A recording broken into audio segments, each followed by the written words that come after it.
મને કેન્સર તમારું નામ શું છે કાકા? બકુલભાઈ. બકુલભાઈ. કેટલા સમય પહેલા કેન્સર થયેલું?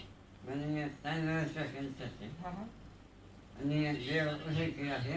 હા સતત કોઈ ઘાસુ નીકળતી હતી. હા પછી ડૉક્ટરે મને ના પાડી દીધી કે તમને સારું નહીં થાય.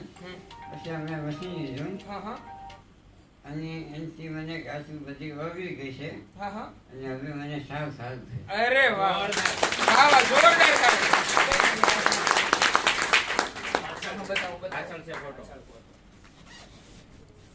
કાકા અહીંયા લાઈવ પણ આપણને બતાવશે અને પાછળ ફોટો પણ છે.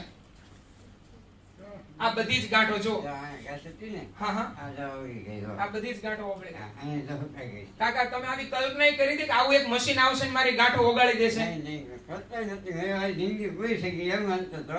હવે જેટલું હાલે એટલું. અરે વાહ આઈ તેરા કેરથી એક નવું કિરણ મળે એવું લાગે છે. અરે વાહ વાહ મેં મશીન લઈ લીધું છે. 3 દિવસ થયા. 3 દિવસ થયા. અરે વાહ અહીંયા તમે જુઓ છો પેલા ગાંઠ છે પછી અહીંયા નોર્મલ થઈ ગઈ છે. આ ઘાસ છે ને હા હા આવડી મોટી ઘાસ હતી. હા બહુ મોટી હા હજી અહીં તો એક છે પછી સુકાય છે. અચ્છા તમને થેરાપી કોણે આપેલી કાકા? હા અરે વાહ તો તમે કોનો આભાર માનશો પેલા? ગઈ અરે વાહ સાહેબ આંગળી સીધાની પુણ્ય. વાહ